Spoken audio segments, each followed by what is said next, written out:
તરફ વલસાડ જિલ્લામાં વહેલી સવારથી ધોધમાર વરસાદ ખાબકી રહ્યો છે અને વરસાદ વરસતા પંચલાલ ધોળીકુવા ફળિયાના ઘરોમાં પાણી ઘૂસી પડ્યા છે અને લોકોએ પરેશાનીનો સામનો કરવો પડી રહ્યો હતો।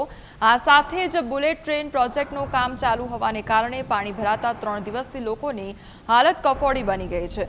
તો વલસાડ તાલુકાના વાગલધારા ગામ પંચલાલ ધોળીકુવા ફળિયામાં 15 થી 20 જેટલા ઘરોમાં પાણી ઘૂસતા લોકો પરેશાનીનો સામનો કરી રહ્યા છે અને ગામના સરપંચ સહિત અધિકારીઓને જાણ કરવા છતાં કોઈપણ પ્રકારની મદદ આ ગામના ફળિયાના લોકોને ન મળતા લોકો હેરાન પરેશાન થઈ ગયા છે। પાણી नहीं निकले ने पोयरा ने एक्सीडेंट थयेलुं तो पाणी निकले नहीं तो पोयरा ने हॉस्पिटल केम करने लेने जाए ले जवाना है तो एटलू पाणी आ 3 दिवस थाय पाणी भराय अहींया। आ बुलेट ट्रेनना लीधे पाणी नहीं निकाळ्युं ए लोके काढो नहीं काढ्यो मोकलाव्या कीधा कागळिया पण ए लोको के आ लोकने मोकलावो पेला लोकने मोकलावो एवुं कीधुं एटले पाणी निकाळ्या नहीं।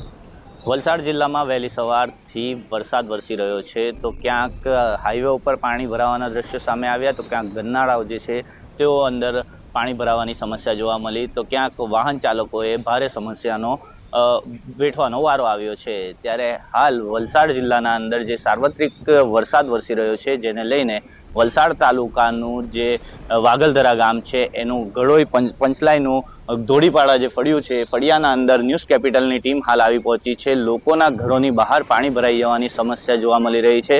હાલ બાજુમાં જ આવેલ જે બુલેટ ટ્રેન પ્રોજેક્ટ છે બુલેટ ટ્રેન પ્રોજેક્ટનું કામ ચાલી રહ્યું છે જેને લઈને બાજુમાં જ આવેલા જેટલા ઘરો છે એ ઘરોના બહાર પાણી ભરાયા છે। છેલ્લા 3 દિવસથી આ પાણી ભરાવાની સમસ્યા જોવા મળી રહી છે। 3 દિવસથી વરસી રહેલા વરસાદને લઈને આ જે વિસ્તાર છે ધોળીપાડા નું જે આ જે ફળિયું છે એ ફળિયાના અંદર પાણી ભરાઈ જવાની સમસ્યા છે। અહીંના જે રહીશો છે એ આ રસ્તા ઉપરથી અવરજવર કરવા માટે પાણીના અંદરથી અવરજવર કરવા માટે મજબૂર બન્યા છે। ત્યારે આ જે ફળિયાના અંદર પાણી ભરાઈ જવા 3 દિવસથી પાણી ભરાઈ જવાને લઈને લોકો અહીંથી અવરજવર કરવામાં સમસ્યા વેઠવી પડી રહી છે। ત્યારે અહીંના જે સ્થાનિકો છે તેઓ એક જ માંગ કરી રહ્યા છે કે અહીં પોતાના ઘરમાંથી તેઓએ બહાર નીકળવા માટે પણ હાલ ઘણી સમસ્યા વેઠવી પડી રહી છે। ત્યારે વહેલી તકે આ પાણીનો નિકાલ કરવામાં આવે અને જે લોકો છે એ લોકોને રાહત મળે તે રીતની તેઓ માંગ કરી રહ્યા છે। Heratsinh Rathod, news capital, Valsad.